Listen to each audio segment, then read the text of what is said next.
Chers auditeurs, vous êtes à l'écoute des messages de la bonne nouvelle de Jésus transmis à travers les prédications de l'Église adventiste du 7e jour, Église africaine francophone de Bruxelles.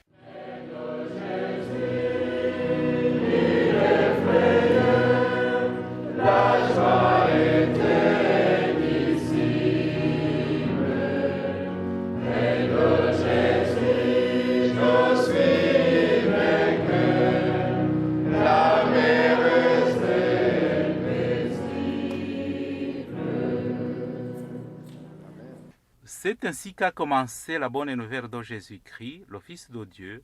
C'est là ce qui est écrit dans le livre du prophète Ésaïe. J'enverrai mon messager devant toi, il te préparera le chemin. On entend la voix de quelqu'un qui crie dans le désert. Préparez le chemin pour le Seigneur, faites-lui des sentiers droits. Marc chapitre 1, verset 1 à 3. Itangiro ry'ubutumwa bwiza bwa Yesu Kristo, umwana w'Imana. Nk'uko byanditswe n'umuhanuzi Yesaya, ngo nuko ndenda gutuma integuza yanjye mbere yawe, izatunganya inzira yawe.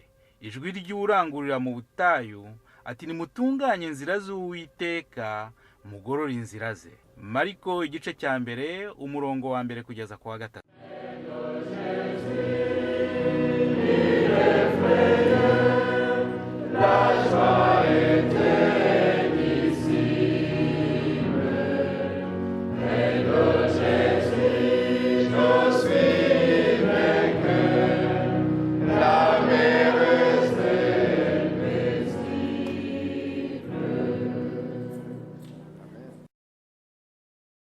Diego pour la lecture et Jocelyne aussi pour ce chant.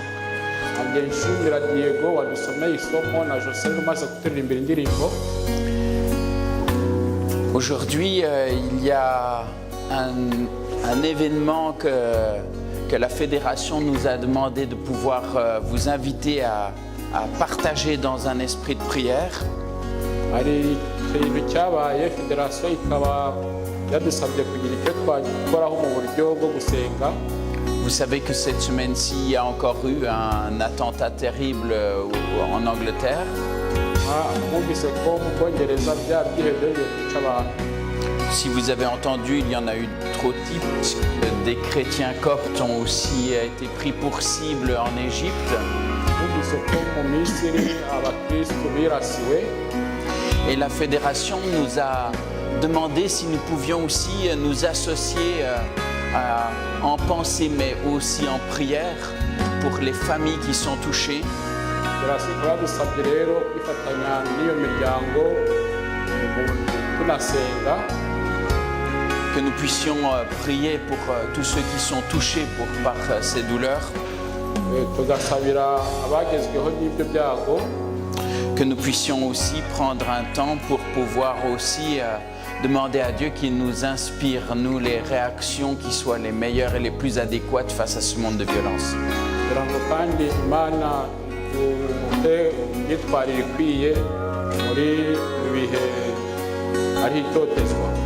Je ne vous invite pas simplement à un moment de silence où on va se taire.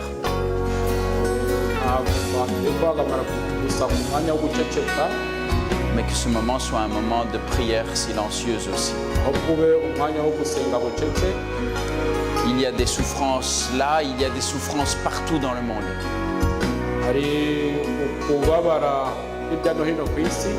Nous savons que tant que le monde continuera et que Jésus ne sera pas revenu, ces souffrances continueront malheureusement.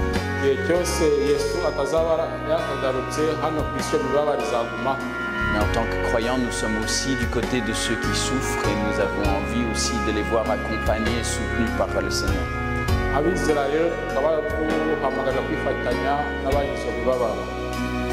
Je vous invite simplement à prendre un petit temps de prière aussi, à penser à ces gens. Les souffrances sont vastes, on pourrait en rejoindre beaucoup d'autres.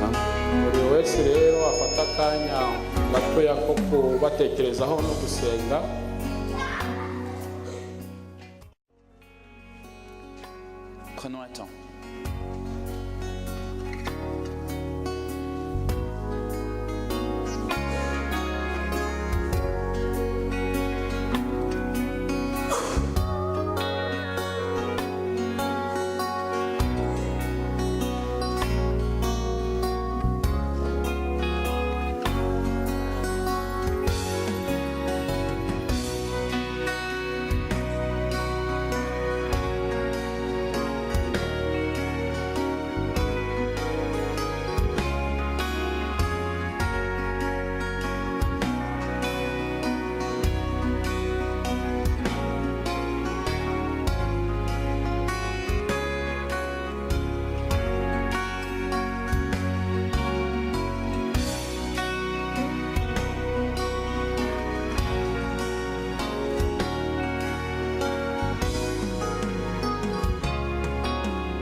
poser une question.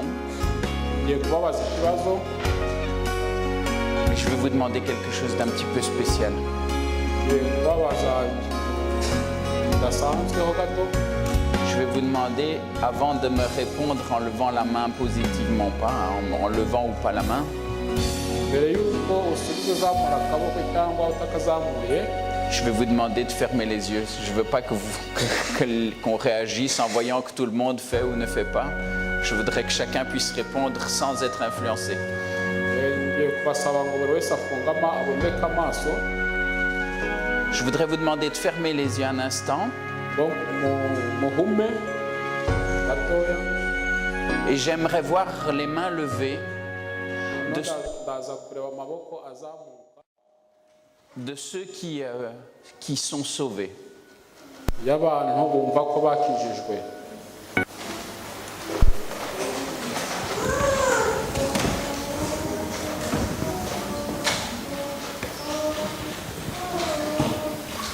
Ok, je vous remercie. Ndabashimiye. Je vous ai privé de la vue du résultat, hein, mais ntabwo nabashije gutuma mureba ikivuyemo. il y a des mains qui sont levées, Hari ibiganza byazamuwe, d'autres mains qui ne le sont pas. ibindi biganza bitazamuwe. Sommes-nous sauvés? Mbese twarakijijwe? Est-ce que nous pouvons être clairs et être affirmatifs et dire que nous sommes sauvés? Mbese dushobora kubihamya neza mu buryo bugaragara ko twacunguwe? Est-ce que c'est de la prétention que de dire nous sommes sauvés? Mbese ni byo twiyitirira kuvuga ko twakijijwe? Est-ce que nous sommes en train de dire que tout d'un coup nous pensons que nous sommes meilleurs que les autres en disant que nous sommes sauvés? Mbese turashaka wenda kuba twakubwira ko turi beza kuruta abandi dutekereza ko twacunguwe? J'aimerais que nous puissions prendre un temps ensemble pour nous poser sur ces questions. Ndifuza ko twafata igihe kugira ngo tugire icyo twibaza kuri ibyo bibazo. De plus en plus souvent, il y a des questionnements et des doutes parmi les gens concernant le salut. Akenshi hari ibibazo ndetse no gushidikanya ku bijyanye n'agakiza muri twe. De plus en plus souvent, je rencontre aussi des jeunes dans les églises qui se disent « Tiens, nous on a toujours été dans l'église ». Kandi akenshi mpura n'abasore bakambwira bati twe igihe cyose twabaye mu rusengero, On est toujours là, igihe cyose tuba duhari, on est sauvés. twarakijijwe. Oui ou non? Yego oya. C'est parfois difficile de répondre sans être trop simpliste. Akenshi tutabyoroheje hari igihe biba bigoye gusubiza. Un professeur à Collonges avait répondu à cette question aux jeunes qui lui avaient posé. Umwarimu umwe muri kaminuza y'i Collonges yigeze gusubiza icyo kibazo abanyeshuri bari bakimubajije. Ce professeur, vous l'avez peut-être vu croiser pour certains d'entre vous, puisqu'il s'agit de Carl Johnson qui était venu pour le dernier congrès l'année dernière. Uwo mwarimu ndumva benshi muri mwarahuye nawe kandi mwaramubonye kuko nuriya watwigishije mu biterane bya Liège byabaye ubushize. Ces jeunes lui demandaient, lui disaient, nous on a toujours été là dans l'église, on est impliqués, on est actifs, alors on est sauvés. Abo basore bamubwiraga ko igihe cyose babaye mu rusengero ko bari mu buzima bw'itorero kubw'ibyo bakaba barakijijwe. Il leur avait posé la question, est-ce que vous êtes baptisés? Hanyuma we yababajije ikibazo ngo mbese mwarabatijwe? Ils avaient répondu non. Baramusubiza ngo ya. Mais on est toujours là, on est actifs. Ariko bakamubwira bati twe tuba duhari kandi twitabira ibyo mu itorero byose. Il avait dit oui, mais alors non. Hanyuma we arabasubiza ati niba ari gutyo bimeze ntago mwakijijwe. Ils avaient été choqués. Icyo gihe byarabatunguye. Est-ce que c'est l'eau du baptême qui sauve? Mbese n'amazi y'umubatizo akiza umuntu? Est-ce que nous sommes sauvés? Mbese twarakijijwe? Une fois que nous sommes baptisés, sommes-nous sauvés une fois pour toutes, quoi qu'il arrive? igihe tuvuye mu mazi y'umubatizo tuba ducunguwe icyo ari cyo cyose. La Bible est très claire, le salut provient de la grâce. Bibiliya ibivuga neza mu buryo bwumvikana, agakiza kaboneka ku bw'ubuntu. Nous sommes sauvés parce que Dieu nous fait grâce en Jésus-Christ. Twakijijwe kubera Imana yabinyujije muri Yesu Kristo, ubuntu twubonera muri Yesu Kristo. Alors, en Jésus-Christ, c'est vrai que la grâce, elle est prédestinée, elle est prévue pour tous les êtres humains. Muri Yesu Kristo rero ubuntu bukaba bugenewe buri wese. Est-ce que ça veut dire pour autant qu'alors tous les êtres humains seront sauvés puisque Jésus-Christ est mort pour tous? Mbese ibyo bisobanuye ko abantu bose bazakizwa kubw'iyo mpamvu ko Yesu yapfiriye kuri buri muntu. Beaucoup aussi se disent, mais moi je dois être sauvé, mais sauvé de quoi? Je ne suis pas non plus un criminel, j'ai rien fait de si mauvais que ça, pourquoi est-ce que je dois être sauvé? Abandi rero bakavuga bati mbese nakizwa iki ko ntari umwicanyi ruharwa, ni iki naba ngomba gukiranukaho? Autant de questions qui font que parfois les choses ne sont pas claires pour nous. Ibyo rero akaba ari ibibazo byinshi bituma ibintu akenshi bidasobanuka kuri twe. Oui, nous connaissons certains textes, mais nous ne sommes pas toujours à l'aise quand on parle de notre propre salut. Hari imirongo tuzi ya Bibiliya, ariko kenshi hari igihe tuba tudatekanye iyo tuvuga ibijyanye n'agakiza kacu. Nous ne sommes pas tellement confiants que nous pouvons affirmer tout à fait à l'aise que oui, nous sommes sauvés. Ntabwo tuba dufite ibyiringiro bishyitse kuba twahita dusubiza ko twakijijwe. Est-ce que ce salut est entièrement gratuit? Mbese ako gakiza kaboneka ku buntu nta kindi kiyongeraho? À votre avis? Je vois quand même des têtes qui me font plutôt yego. Hein? Ndabona hari abazunguza umutwe bavuga ngo yego. Et pourtant, j'aimerais prendre avec vous certains textes. Hari imirongo rero tugiye gusomera hamwe muri Bibiliya. J'aimerais vous inviter à prendre quelques petits versets dans Luc 13 tout d'abord, Luc 13 au verset 24. Tugiye guhera muri Luka 13 umurongo 24.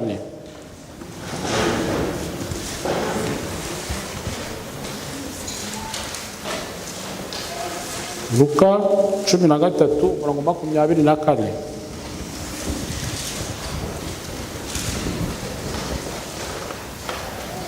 Et quand on regarde le contexte, on va dire, quelqu'un va parler à Jésus et va lui dire, mais est-ce qu'il n'y a que peu de gens qui vont être sauvés? Turebye ahangaha barabaza Yesu ngo mbese ni bangahe bazakizwa? Et Jésus va répondre en disant, efforcez-vous d'entrer par la porte étroite, car je vous le dis, beaucoup chercheront à entrer et ne le pourront pas. Yesu rero yarabashubije ngo mugire umwete wo kunyura mu irembo rifunganye, ndababwira ko yuko benshi bazashaka kurinyuramo ntibabibashe. C'est étonnant comme texte. Ni isomo twabona risa nkaho ritangaje. Parce qu'on a l'impression que, alors que le salut est pourtant bien gratuit, qu'il nous est offert, on nous dit ici qu'il faut faire des efforts. Efforcez-vous. Ahangaha nubwo tubwirwa ko agakiza ari ubuntu kuri buri wese, ariko hano turabwira ko tugomba kugira umwete. Faites des efforts pour rentrer par la porte étroite. Kugira umwete wo kunyura mu irembo rifunganye. Est-ce que ça veut dire donc que mes efforts sont aussi nécessaires au salut? Mbese aha birasobanura ko umwete tugomba kugira nawe ni ngombwa mu gukizwa kwacu? Comprenez, ce sont des questions importantes. Je suis sauvé gratuitement, je n'ai rien fait pour le mériter, mais en même temps on me dit, faites des efforts pour pouvoir entrer par la porte étroite. Ahangaha turabwirwa ko agakiza twakabonye ubuntu, ariko aha turasabwa kugira umwete wo kunyura mu irembo rifunganye. C'est une question délicate. Akaba ari ikibazo dushobora kubona ko kitoroshye. J'aimerais prendre avec vous un autre texte dans Philippiens au chapitre 2. tugiye kureba irindi somo ryo mu Bafilipi igice cya kabiri.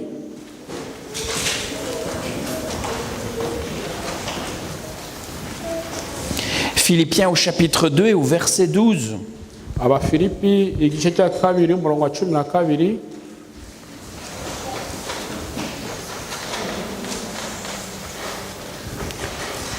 Philippiens 2, verset 12 nous dit « Ainsi, mes bien-aimés, comme vous avez toujours obéi, mettez en œuvre votre salut avec crainte et tremblement, non seulement comme en ma présence, mais bien plus encore maintenant que je suis absent. » Nuko abo nkunda nk'uko iteka ryose mwajyaga mwumvira uretse igihe mpari gusa ahubwo cyane cyane ntahari muba ariko musohoza agakiza kanyu mutinya muhinda imishitsi.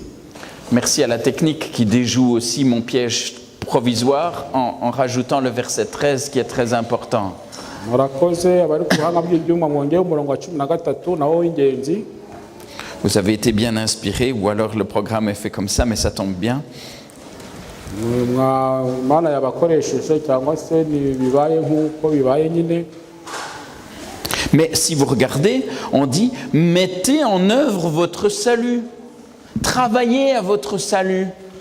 Ahangaha turahamagarwa kugira ibyo dusohoza ku gakiza kacu. Est-ce qu'il m'est donné ou est-ce que je dois travailler pour pouvoir l'obtenir, le conquérir? Mbese naragahawe cyangwa ngomba kugira ibyo nkora kugira nkakire. Prenez d'autres textes dans l'épître aux Hébreux. Turebe mu gitabo cy'Abaheburayo. Épître aux Hébreux au chapitre 3. Igice cya gatatu.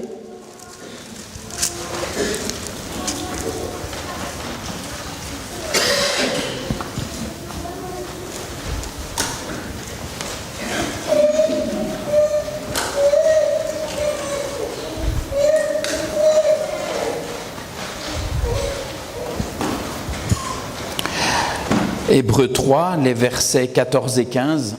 Abaheburayo igice cya gatatu umurongo wa 14 na 15. On nous dit « Car nous sommes devenus participants du Christ, pourvu que nous retenions fermement jusqu'à la fin l'assurance que nous avions au commencement, pendant qu'il est dit « Aujourd'hui, si vous entendez sa voix, n'endurcissez pas vos cœurs comme lors de la révolte. » Kuko twahindutse abafatanije Kristo, niba dukomeza rwose ibyiringiro byacu twatangiranye ngo bikomere kugeza ku mperuka. Nk'uko bivugwa ngo uyu munsi niwumva ijwi ryayo ntiwinangire imitima nk'uko mwayinangiye mu gihe cyo kurakaza. Nous sommes participants de Christ, mais on nous dit pourvu que nous retenions, si nous retenons fermement ce que nous avons reçu. Ahangaha turabona ko twahindutse abafatanije na Kristo ariko tugomba gukomeza ibyiringiro byacu twatangiranye. Au chapitre 6, à partir du verset 11, igice cya gatandatu uhere ku murongo wa 11. Au chapitre 6, les versets 11 et 12, umurongo wa 11 na 12.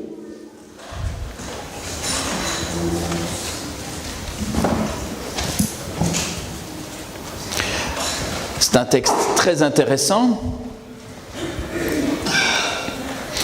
Nous désirons que chacun de vous montre le même zèle pour conserver jusqu'à la fin une pleine espérance, en sorte que vous ne vous relâchiez point et que vous imitiez ceux qui par la foi et la persévérance héritent des promesses. Ariko rero turifuza cyane ko umuntu wese wo muri mwe yerekana uwo mwete wo kurinda ibyiringiro byuzuye kugeza ku mperuka, kugira ngo mutaba abanebwe ahubwo mugere ikirenge mu cy'abaragwa amasezerano babiheshejwe no kwizera no kwihangana. Il va dire, on espère que chacun d'entre vous montre du zèle, de la volonté, de l'engagement, du courage. Turasoma ko buri wese muri twagomba kwerekana umurava. Il faut se battre pour conserver cette espérance. Buri wese agomba kwerekana umwete kugira ngo ibyo byiringiro abikomeze. Pour éviter de se relâcher. Kugira ngo atava mu gakiza. pour éviter de se relâcher et donc rester ferme pour être comme ceux qui, par la foi et leur persévérance, ont reçu l'héritage des promesses. tukaba rero tugomba kubikomeza nk'uko kubwo kwizera abahabwa amasezerano bayahawe. Alors, est-ce que nous sommes sauvés par grâce? Mbese aha twavuga ko twacunguwe kubw'ubuntu? Oui, bien sûr. Yego niko bimeze. Mais nous sommes sauvés pour l'instant, c'est encore quelque chose qui est là, qui est accompli, qui est présent dans notre vie, mais qui n'est pas encore totalement accompli. Ni ikintu rero cyakozwe kiri mu buzima bwacu ariko kikaba kitari cyakarangiye neza ariko twavuga. Et ces textes tendent à montrer que quand même nous sommes invités à pouvoir aussi avoir du zèle, du courage et de l'engagement pour garder la réalisation de ces promesses. Natwe hano hakaba twera ko tugomba kugira umwete wo gukomeza ibyo byiringiro kugira ngo ayo masezerano azadusohorezwe. Alors, est-ce que nous ne sommes pas sauvés une fois pour toutes parce que Jésus a fait pour nous? None se ntitwavuga ko twacunguwe inshuro imwe gusa kuko Yesu yadupfiriye yabikoze? Oui et non. Yego na oya. C'est difficile de répondre trop simplement aussi. Biragoye gusubiza mu buryo bworoshye icyo kintu. Mais tout de même, il y a des textes que je voudrais reprendre avec vous. Ariko hari mirongo nifuza ko twasomera hamwe. Dans la première épître au Timothée, urwa mbere rwa Timotheo, 1 Timothée, urwa mbere rwa Timotheo, au chapitre 4, igice cya 4,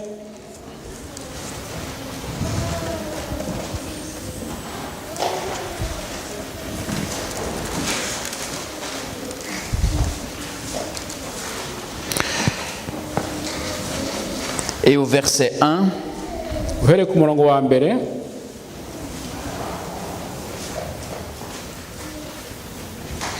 on nous dit, l'Esprit dit expressément que dans les derniers temps, quelques-uns abandonneront la foi pour s'attacher à des esprits séducteurs et à des doctrines de démons.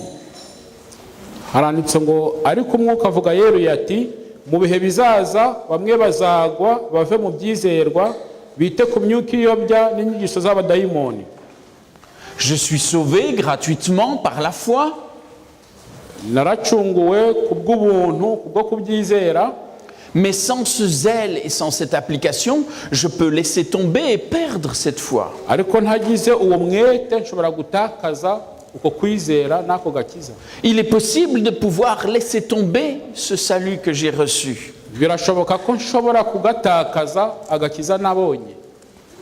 Si je regarde toujours dans l'épître aux Hébreux, comme on a appris tout à l'heure au chapitre 10, turebye mu Baheburayo igice cya 10,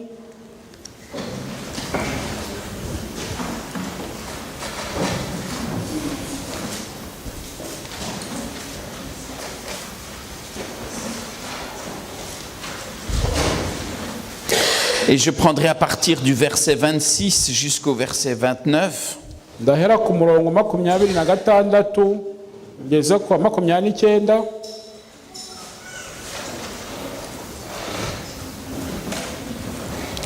Car si nous péchons volontairement après avoir reçu la connaissance de la vérité, il ne reste plus de sacrifice pour les péchés, mais une attente terrible du jugement et de l'ardeur d'un feu qui dévorera les rebelles.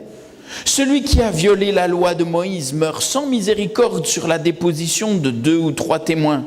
De quel pire châtiment pensez-vous que sera jugé digne celui qui aura foulé aux pieds le Fils de Dieu, qui aura tenu pour profane le sang de l'alliance par lequel il a été sanctifié et qui aura outragé l'esprit de la grâce? Niba dukora ibyaha nkana tumaze kumenya ukuri ntihaba hagisigaye igitambo cy'ibyaha keretse gutegerezanya ubwoba gucirwaho iteka no gutegereza umuriro w'inkazi uzarya abanzi b'Imana. Wasuzuguye amategeko ya Mose ko atababarirwaga ahubwo bakamwica abagabo 2 cyangwa 3 bamushinje hanswe ukandagiye umwana w'Imana agakerensa amaraso y'isezerano yamwejesheje agahemura umwuka utanga ubuntu. Numugira ngo azaba akwiriye igihano gikabije cyane kuruta bya bindi.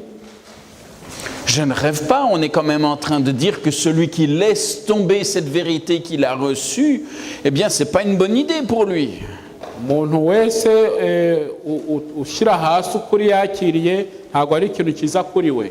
Je peux avoir reçu le salut, mais je peux le perdre, je peux le laisser tomber. nshobora kuba narakiriye agakiza ariko nshobora no kukajugunya.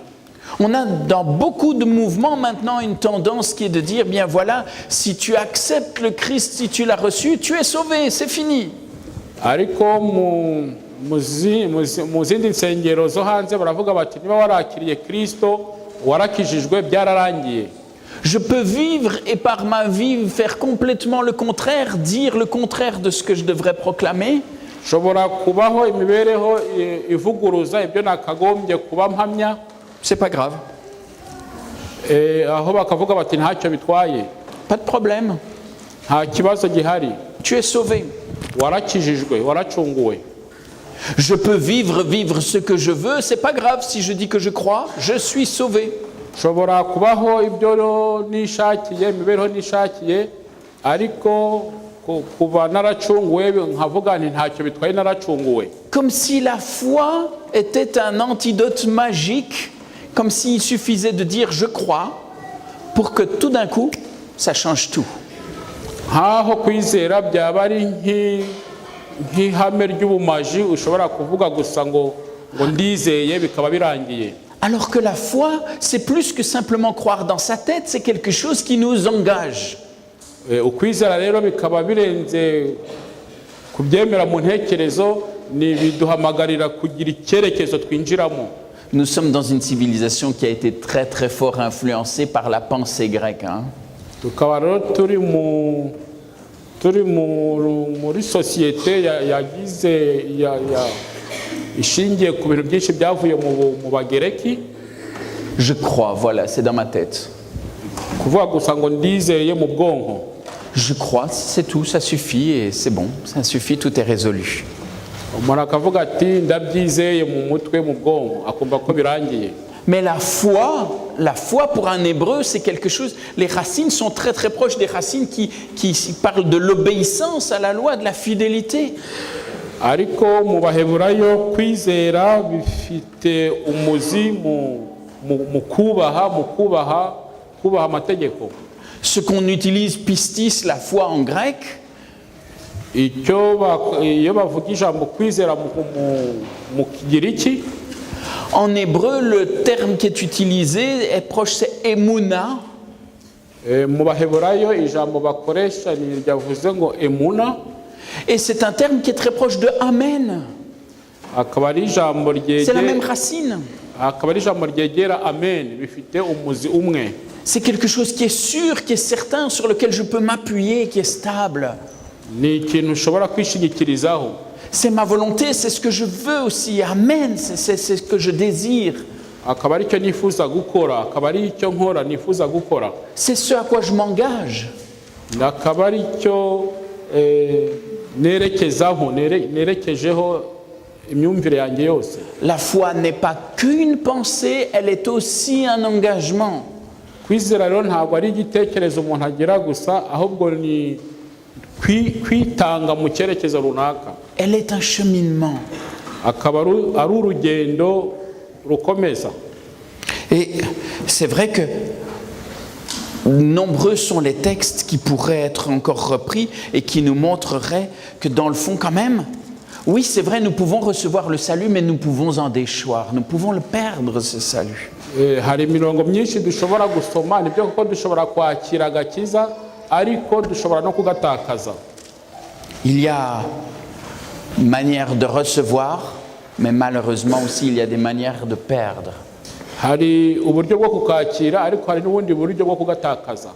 Ceux qui prêchent cette espèce de salut universel, tout le monde va être sauvé, qu'il soit croyant ou non, ils mentent, ils font mentir le texte. abantu rero bavuga ngo agakiza twese twaragahawe, abo arabeshya kuko byaba binyuranye n'iyi mirongo turimo gusoma. Ceux qui disent qu'une fois qu'on a dit c'est bon je crois, eh bien c'est fini une fois pour toutes, ils oublient ce que disent ces textes dans la Bible. aba bavuga ko agakiza twagahawe inshuro imwe gusa ko byarangiye, baba bibagiwe ibyo turi gusoma muri iyi mirongo. Reprenez avec moi Luc au chapitre 8.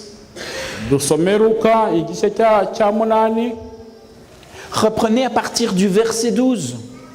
Luka igice cya 8 guhera ku murongo wa 12.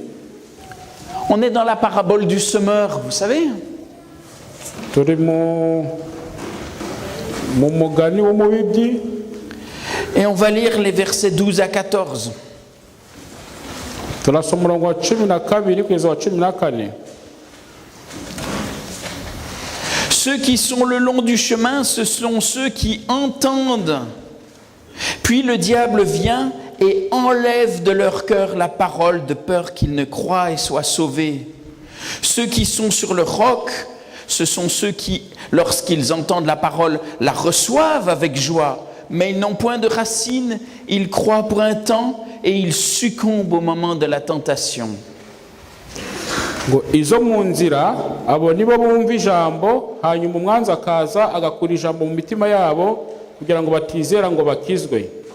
Zaguye ku kara abo nibo bumva ijambo bakaryemera banezerewe ariko ntibagire imizi, bizera umwanya muto maze ibigeragezo byabageraho bagasubira inyuma. Je peux entendre et que cela ne s'enracine pas. Shobora kugira ibyo numva ariko ntibinshengere.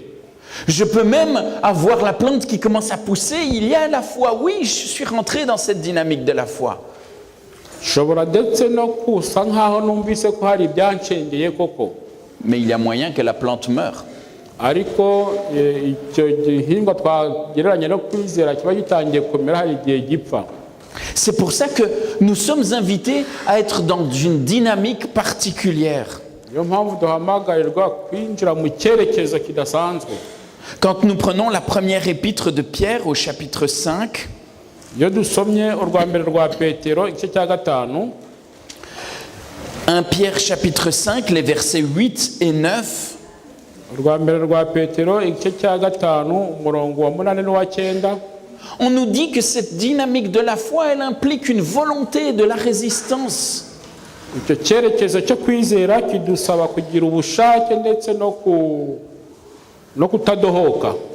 La foi, ce n'est pas un vase que j'ai reçu, que je dépose sur une étagère. Kwizera ntago ari akantu nakiriye nshyira iwanjye ku kabati. Tu as la foi? Ufite kwizera? Oui, oui, j'ai reçu, elle est là, je l'ai posée là. Yego ndagufite kure hariya. Non, la foi, elle est là, elle est vivante, elle est au cœur, c'est un combat, c'est un engagement de notre part. Kwizera kugomba kuba mu mutima ni intambara y'ubuzima. Et le texte nous dit, soyez sobres, veillez, votre adversaire, le diable, rôde comme un lion rugissant, cherchant qui il dévorera. Résistez-lui avec une foi ferme, sachant que les mêmes souffrances sont imposées à vos frères dans le monde. Alors tugasoma ngo mwirinde ibisindisha mube maso kuko umurezi wanyu Satani azerera nk'intare yivuga ashaka kubaconshomera, mumurwanye mushikamye kandi mufite kwizera gukomeye, muzi yuko bene data bari mu isi muhuje imibabaro. Ce passage me dit, il y a un danger.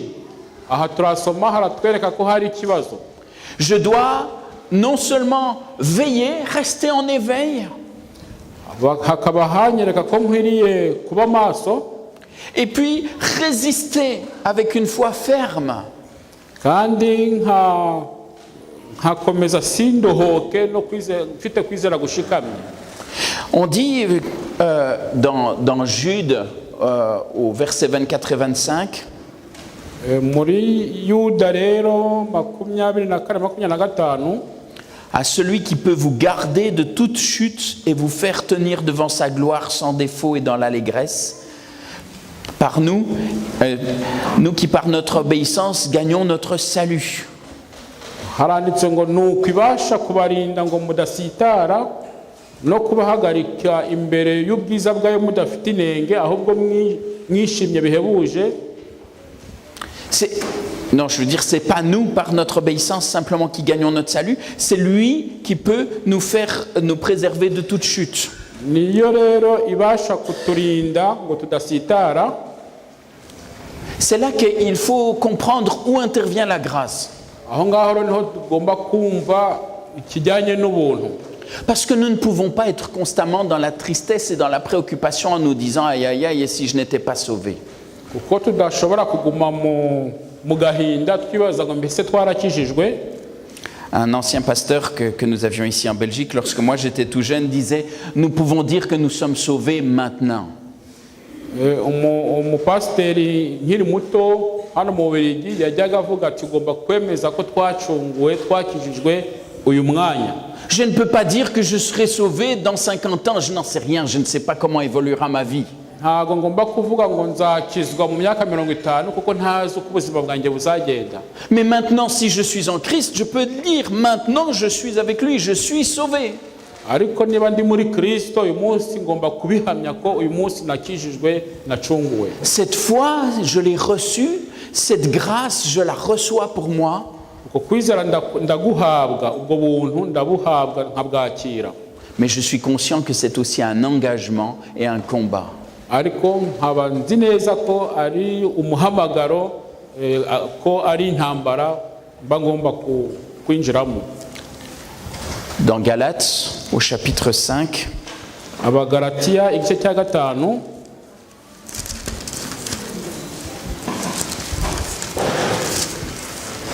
Galates au chapitre 5 et au verset 4, Abagalatiya igice cya 5 umurongo wa 4.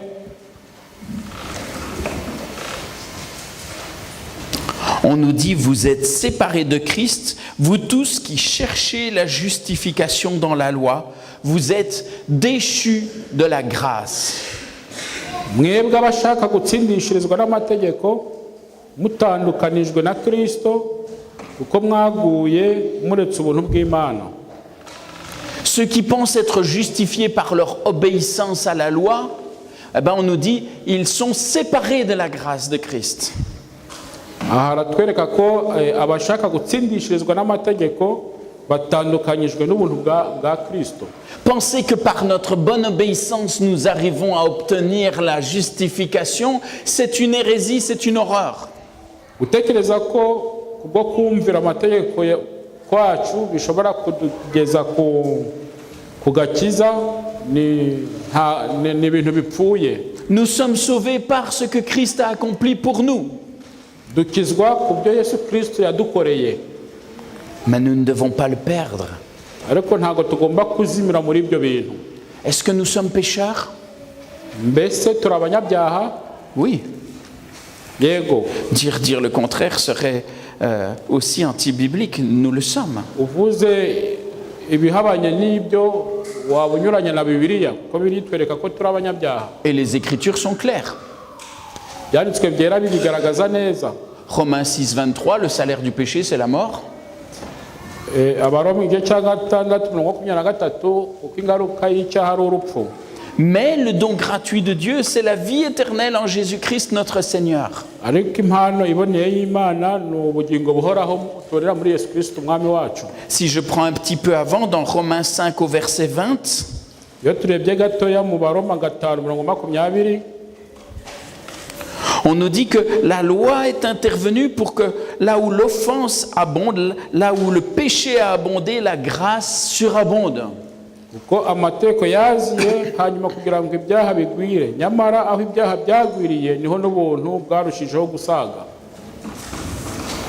Alors comment comprendre tous ces textes? Mbese iyi mirongo dushobora kuyumva mu buhe buryo? Comment réunir cela? Ni gute dushobora kuyihuza Comment être en paix? kugira ngo tube twaba mu mahoro? Comment être au clair? Ni gute byasobanuka neza? Eh bien, dans le fond, nous devons comprendre qu'effectivement, c'est uniquement par grâce que nous sommes sauvés. Mu by'ukuri tugomba kubyumva neza ko ari kubw'ubuntu twakijijwe. Ce n'est pas parce que nous accomplissons que nous gagnons notre salut, c'est parce que Christ a accompli pour nous. Ntabwo ari kubw'ibyo dukora bituma duhabwa agakiza, ahubwo ni kubw'ibyo Yesu Kristo yadukoreye.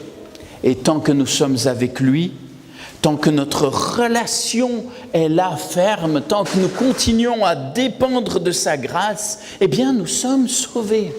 Igihe cyose rero twishingikirije ku buntu bwe icyo gihe tuba turi abakijijwe. Nous ne sommes pas sauvés parce que nous sommes meilleurs en étant chrétiens. Ntabwo twakijijwe kubera ko turi mbonera mu bukristo. Nous sommes sauvés parce que nous reconnaissons notre besoin de sa justice et parce que nous dépendons de sa grâce. Ahubwo dukizwa kubera ko tumenya ko dukeneye gutsindishirizwa nawe kubw'ubuntu bwe. Et nous pouvons avoir cette certitude. Tukaba rero dushobora kugira ibyo byiringiro bitagajuka. Tant que nous sommes en Christ, nous sommes sauvés. Igihe cyose turi muri Yesu Kristo tukaba turi abakijijwe. Il faut pouvoir être en paix aussi. Icyo gihe umuntu akaba abasha no kuba mu mahoro y'umutima. Comment pourrions-nous nous approcher toujours tremblants et ainsi de suite, avec le doute de ne pas savoir si nous sommes sauvés? Vous pouvez rendre gloire à Dieu comme ça? Mbese ni gute twahora buri gihe twibaza ngo mbese twaracunguwe ntabwo dushobora guhimbaza Imana muri ubwo buryo? Et vous vous dites, oui, mais il y a quand même des choses qui ne sont pas bonnes dans ma vie. Buri gihe tugahora tuvuga tuhari ibitameze neza mu buzima bwacu. Si votre cœur vous condamne, Dieu est plus grand que votre cœur. Il peut vous pardonner. Niba umutima wawe uguciraho iteka, Imana ni nkuru kuruta umutima wawe, ibasha kukubabarira. Là où le péché a abondé, la grâce a surabondé. Aho ibyaha byuzuriye, ubuntu bwo bwarasaze. Mais nous devons maintenir cette relation avec lui. Ariko umushyikirano wacu n'Imana ugomba guhoraho. Ce qui est ce combat, ce n'est pas un combat pour mériter le salut. Ibyatugusha ntabwo ariyo ntambara twarwana kugira ngo tubone agakiza. Notre combat est un combat pour maintenir notre foi vivante. Intambara duhamagarirwa kurwana niyo kugira ngo kwizera kwacu kubeho ari kuzima. Et quelle est la manière pour le faire? Mbese ni ubuhe buryo twabikoramo? Nous approcher de lui. Nta bundi ni ukwegera Yesu Kristo. Parce que c'est lui qui fait grandir en nous cette foi. Kuko ari we ukuza uku kwizera muri twe. On l'a déjà vu à de nombreuses reprises. C'est lui qui crée en vous le vouloir et le faire. Twabibonye inshuro nyinshi ko ari we ushyira muri twe gushaka no gukora bihuze n'ubushake bwe. Aussi, nous pouvons être en paix, tranquilles. Icyo gihe tukaba dushobora kugira amahoro y'umutima. Quand nous comprenons notre besoin du Christ, quand nous acceptons sa médiation, nous sommes en paix. Rero twumva neza icyo yadukoreye kutubera umuhuza n'Imana, twumva turi mu mahoro. Dans 1 Timothée, au chapitre 2 et au verset 6, on nous dit « Il y a un seul médiateur entre Dieu et les humains, Jésus-Christ qui s'est donné lui-même en rançon pour tous. » Rwambere rwa Timoteyo igice cya 2:6 haratubwira ko dufite umuhuza umwe n'abantu. 1 Timothée, au chapitre 2 et au verset 6. Urwambere rwa Timoteyo igice cya 2:6 ngo witangiye kuba inshungu ya bose ibyo byahamijwe mu gihe cyabyo, akaba ari we muhuza wacu kuko ari we witangiye kuba inshungu ya twese. Ainsi, nous pouvons comprendre aussi maintenant toutes les déclarations qui sont dans les évangiles. Tukaba rero dushobora kumva ibivugwa neza mu mavanjiri. Jean 3,16 et les versets suivants qu'on ne lit pas souvent. Yohana 3:16 n'ibikurikira nk'uko tutakunda kuhasoma. Car Dieu a tant aimé le monde qu'il a donné son Fils unique afin que quiconque croit en lui ne périsse point mais qu'il ait la vie éternelle. Dieu en effet n'a pas envoyé son Fils dans le monde pour qu'il juge le monde mais pour que le monde soit sauvé par lui. Celui qui croit en lui n'est point jugé, mais celui qui ne croit pas est déjà jugé parce qu'il n'a pas cru au nom du Fils unique de Dieu. Imana yakunze abari mu isi cyane byatumye itanga umwana wayo w'ikinege kugira ngo umwizera wese atarimbuka ahubwo ahabwe ubugingo buhoraho. Kuko Imana itatumye umwana wayo mu isi gukira abari mu isi w'iteka, ahubwo yabikoreye kugira ngo abari mu isi bakizwe nawe. C'est quand même un texte fort. Urumva ko ari isomo rikomeye. Celui qui croit, ça l'engage, hein? Umuntu wizera bimuhamagarira kwinjira mu cyerekezo runaka. Mais celui qui croit, il peut avoir la certitude, il n'est pas jugé. Ariko uwizera ashobora kugira ibyo byiringiro ntago akiriweho iteka. Et il y a d'autres textes qui le précisent. hari indi mirongo ibisobanura. On dit déjà, un petit peu plus loin, toujours dans Jean au chapitre 5, Muri Yohana igice cya gatanu Jean 5 au verset 24, umurongo 24, en vérité, je vous le dis, celui qui écoute ma parole et qui croit à celui qui m'a envoyé, il a la vie éternelle. Il ne vient point au jugement, mais il est passé de la mort à la vie. ni ukuri ndababwira yuko uwumva ijambo ryanjye akizera uwantumye aba afite ubugingo buhoraho kandi ntazacirwaho iteka, ahubwo aba avuye mu rupfu ageze mu bugingo. Vous avez cette foi. Mufite uko kwizera, Vous avez cette relation avec le Christ. mufite uwo mushyikirano na Yesu Kristo. Vous gardez cette relation vivante. Uwo mushyikirano ugakomeza kuba uri muzima. Alors soyez en paix, soyez rassurés. Mugomba rero kuba mu mahoro, mukagira ibyo byiringiro. Parce que vous ne venez pas au jugement, vous êtes déjà passé à la vie en Christ. Ko mutaje gucirwa imanza no gucirwaho iteka, ahubwo muri mu buzima buhoraho na Yesu Kristo. Notre combat, Intambara yacu ne pas perdre cette relation. ntitugomba gutakaza umushyikirano. Ne pas laisser cette foi mourir parce que nous nous éloignons de celui qui la maintient vivante. Ukwizera ntitume gupfa muri twe, kuko tugomba kukwegereza utuma kuba kuzima. Il y a des tas de gens dans la société qui font de très belles choses. Hari abantu benshi hanze bakora ibintu byiza, Ce n'est pas grâce à cela qu'on est sauvé. ntabwo ari kubw'ibyo bikorwa tubonamo agakiza. Nous sommes sauvés parce que nous acceptons la grâce de Jésus-Christ. Dukizwa kubera ko twakira ubuntu bwa Yesu Kristo. Nous ne sommes pas sauvés parce que nous sommes meilleurs. Ntabwo dukizwa kubera ko turuta abandi. Nous sommes sauvés parce que lui est meilleur et parce que nous acceptons ce qu'il a fait pour nous. Dukizwa kubera ko we ari mwiza, ko yakoze ibyiza bituma dukizwa. Et je voudrais terminer en lisant pour vous un texte dans l'Épître aux Romains au chapitre 8. Reka turangize dusoma mu Baroma igice cya 8. Je sais que c'est du Paul et que ça peut parfois sembler compliqué. Nzi ko hari igihe twumva bikomeyeho gato, Mais on va quand même le reprendre. Romains au chapitre 8 à partir du verset 31. Abaroma igice cya 8 duhere ku murongo wa 31, À partir du verset 31 jusqu'au verset 39. kuva ku murongo wa 31 kugeze ku wa 39. Reprenez le temps de lire ce texte chez vous, méditez-le. Mugomba kugira umwanya wo gusoma aha hantu mukahatekerezaho muri mu rugo. Ce texte est d'une beauté et d'une profondeur extraordinaire. Ukaba ari ahantu heza kandi hagira icyo hadusigira mu kwizera. Que dirons-nous donc à l'égard de ces choses? Si Dieu est pour nous, qui sera contre nous? Lui qui n'a point épargné son propre Fils, mais l'a livré pour nous tous, comment ne nous donnera-t-il pas aussi toutes choses avec lui? Qui accusera les élus de Dieu? C'est Dieu qui justifie. Qui les condamnera? Christ est mort, bien plus, il est ressuscité, il est à la droite de Dieu et il intercède pour nous. Qui nous séparera de l'amour de Christ?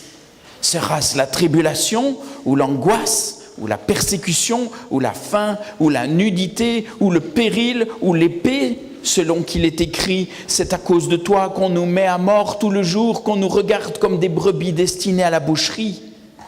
Mais dans toutes ces choses, nous sommes plus que vainqueurs par celui qui nous a aimés, car j'ai l'assurance que ni la mort, ni la vie, ni les anges, ni les dominations, ni les présentes, ni les choses présentes, ni les choses à venir, ni les puissances, ni la hauteur, ni la profondeur, ni aucune autre créature ne pourra nous séparer de l'amour de Dieu manifesté en Jésus-Christ notre Seigneur. none ubwo bimeze bityo tuvuge iki? Ubwo Imana iri mu ruhande rwacu, umubisha wacu ninde? Mbese ubwo itimanye umwana wayo ikamutanga ku bwacu twese, izabura ite kumuduhana n'ibindi byose? ninde uzarega intore z'Imana? Ni Imana kandi arizitsindishiriza. Ninde uzaciraho iteka? Ni Kristo Yesu kandi ari we wazipfiriye ndetse akaba yarazutse ari iburyo bw'Imana adusabira. Ninde wadutandukanya n'urukundo rwa Kristo? Mbese ni amakuba cyangwa ni ibyago cyangwa ni ukurenganywa cyangwa ni inzara cyangwa ni ukwambara ubusa cyangwa ni ukuba mu kaga cyangwa ni inkota? Kuko byanditswe ngo turicwa umunsi ukira bakuduhora, twahwanije n'intama z'imbagwa. Oya, ahubwo muri byo byose turushishwaho kunesha n'uwadukunze, kuko menye neza yuko naho rwaba urupfu cyangwa ubugingo cyangwa abamarayika cyangwa abategeka cyangwa ibiriho cyangwa ibizaba cyangwa abafite ubushobozi cyangwa uburebure bw'igihagararo cyangwa uburebure bw'ikijyepfo cyangwa ikindi cyaremwe cyose bitazabasha kudutandukanya n'urukundo rw'Imana ruri muri Kristo Yesu umwami wacu. Votre plante, comment va-t-elle? Mbese ikimera cyanyu kimeze gite? Comment va cette semence qui a été plantée dans vos cœurs? Urwo rubuto rwo kwizera rwatewe muri mwe rumeze rute? Est-ce qu'elle est en train de se développer? Mbese rurimo rurakura? Si elle manque de terre, nous en avons ici à profusion. Niba rwarabuze ubutaka, aha turabufite buhagije. Car c'est dans la parole de Dieu que nous devons enraciner cette foi. Kuko ni mu ijambo ry'Imana tugomba gutera uko kwizera.